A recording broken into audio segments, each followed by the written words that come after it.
Hi, today I'm going to show you how you can use decorative MDF wall panels on a number of different projects.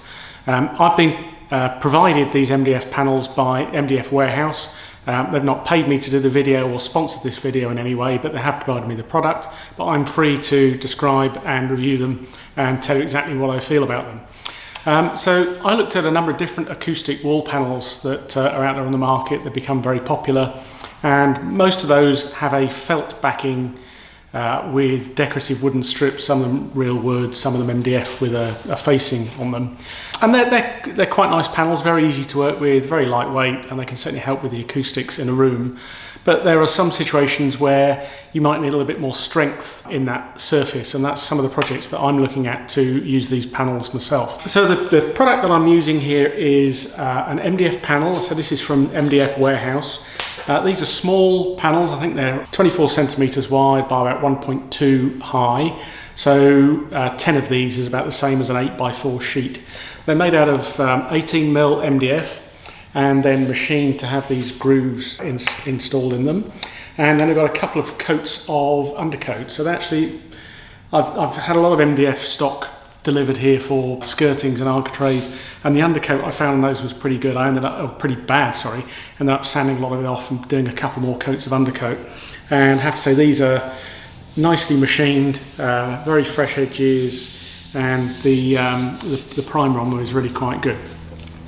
So these ship to you as these small panels. I say they're 24 centimeters wide by 1200 long. And you, depending on the shape that you want, you just fit those along the wall, and then as big as you like in height. Fairly simple to cut with a circular saw or a hand saw, so nice and easy to work with. The ends are obviously not finished, so if you're going floor to ceiling, that doesn't matter. If you're doing other things, you might still have a little bit of priming and prep work to do to finish those off. And price-wise, a pack of 5 of these is, I think, lists around £19.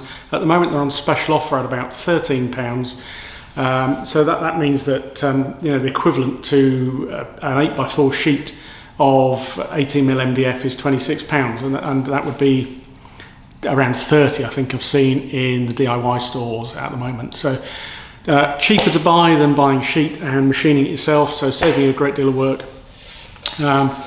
And pretty decent product, but we'll have a look at that as I go ahead and fit some. The projects that I'm looking to use this for, so the first is a fairly simple one where we want a headboard behind a bed that doesn't have one, so I'm just going to cut those to size, pin and glue them to that wall. I'm going to paint them beforehand, so we'll have a look at how we do that. The second one that I'm likely to use them for is for a media wall, to put a sort of more decorative surface on the front of that. And then we've got a couple of other projects in the hallway. I'm still toying with the idea of putting an invisible door, so using this to cover all of the wall that goes into my study, and have some of these panels there to fit it onto the front of that door, so it looks as if there's no door. It's an invisible door, if you like, hidden in the wall. So let's have a look at how we use the product for that first project to install the headboard. So I've put a few of these boards out on the floor just to look at how big they would be for the headboard that I'm doing. I'm going to paint them this anthracite colour, so I've done one of those so far. I used a combination of a brush and a roller to get a decent paint finish on those. Obviously you need to get a brush to get down in the grooves, but to get a nice sheen finish on the top, I've used a small roller for the final coat on the top. So I've put together a number of these boards to be just beyond the width that I need, and then one of them I'm going to cut. Obviously they've got a thicker groove, or a thicker piece and then a groove, so I want to cut this to finish, so I've got a symmetrical finish with a wide board or strip, on both ends. So I've measured what we're doing with the bed. I'm going to take one of those off. Obviously I'll have to just reprime that edge before I fit that. I'm going to chamfer the bottom of these. The skirting's already in. I don't want to take the skirting off, so I'm going to chamfer the bottom edge so it sits against the top of the skirting, and then cut the top. I'm not sure I'll just paint the top or just put a little strip of of MDF along the top. I'll see what it looks like when I get it on the wall. So I'm just going to cut these to size and then get them on the wall and see what it starts to look like. So I've got a large mitre saw, and I've just set that at 45 degrees, which is the top of my skirting. So this is the fairly simple skirting design that we've got in the house here, with a 45-degree bevel on the top.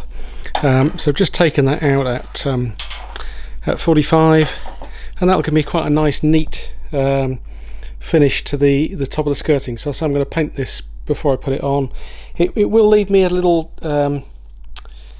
a tiny bit in the corner there, just where the skirting's flat, but I'll just put a little bit of silicone or something in there to cover that. It's not worth spending the time cutting that panel square just for that piece, but I think that'll give a quite an attractive finish as that comes down. It'll be hidden behind the bed, but it'll look quite neat. So because I'm putting this as a headboard in this instance, and I'm starting with a thicker panel on the left hand side, I want to finish with a thicker panel on the right hand side, and get that width correctly. So I'm set my table up here to cut this to 160 millimeters, which should just kiss the edge of this board. I'll then need to seal that, prime it and paint it. I've just got a first coat of the top coat of paint on here, so we'll just take that down on the table saw.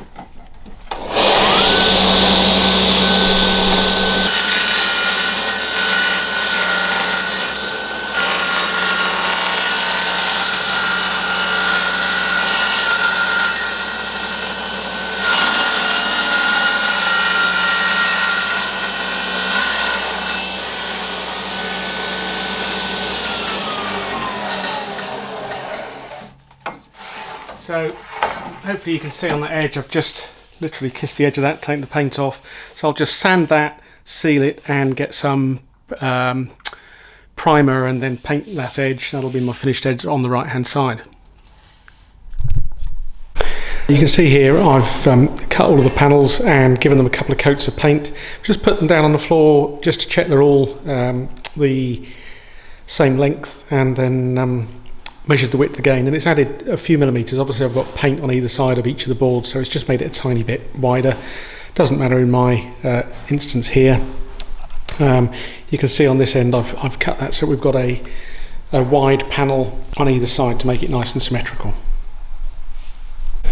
So you've got a few choices of how you fit these. I've actually got an air nailer, so I'm going to put some glue on the back of the boards and nail it. The alternative would be to drill through and screw. I was a bit torn actually, because we've put this on here. We don't think we're going to move it, but if we glue it, it's going to do a lot of damage to the wall if we want to remove these later. Whereas if you screw through, you'd only have a few screw holes to repair if you change the design over time. But if you screw, it's a little bit more work. But you've obviously got to fill the screw holes, canvassing the screws, fill them, and then touch up the paint again. So I'm expecting to have a touch up a little bit of paint here when I've put the nails in with the air gun. But it's a quicker way of doing it if you've got access to a tool like that. So this is an air gun where I've got a big compressor, which was great when we were doing the build, but I'm finding now that it's a bit of a pain having to move the compressor around the house. So thinking of investing in a second fix electric nail gun, but they're quite expensive, and I've finished most of the jobs now, so I'll have to see whether it's justified getting one of those. So I'm going to crack on now and start fitting the boards. It's really important, as I said, to get that first one true. So I've put a line on the wall. I'm going to spend a lot of time with the spirit level getting that first one true, because if that one's wrong, it'll get worse as we go across the room. I think with these, you could have a little bit of play in it between the boards, because you could put a little bit of filler down the side there as these boards going across the room. I'm going to try and do that without having the need to do that.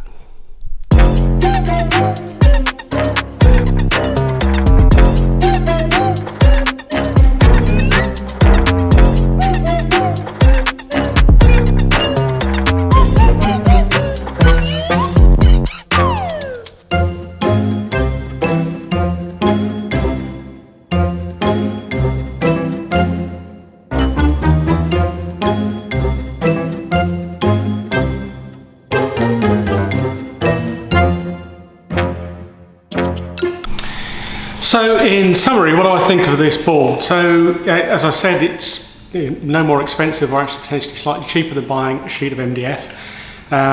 There's a little bit more work involved than buying the standard acoustic panels, but I think you'd use them in different locations. So for me, if I want to paint something to match or contrast the colour of the room, particularly if I want something structural, so when I'm looking at my next project, which will probably be doing the media wall in the lounge where I've got heavy items and things hanging on there, I can actually build this as the structure. So rather than building potentially an MDF or a plasterboard and stud structure and then putting the acoustic style boards on it, I can actually make it out of this stuff. So it gets a tick on strength and structure, a little bit more work to be done to prep it, paint it, glue it together.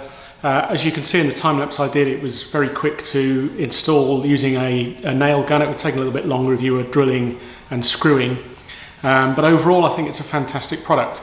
So I've put links in my description below to the MDF warehouse. They don't make just panels like this, they also do skirting, architrave, door linings, all sorts of other products, stocked and shipped from the UK overnight. So from the order that they sent me, arrived next day, and pretty impressed with it overall. So thanks again for all of your time. If you haven't, please like and subscribe my channel. Take a look at some of the other videos that I've got on the eco home and home automation that we've built, and I'll be adding further projects on here as we build out some of the finer details of our property. Thanks again.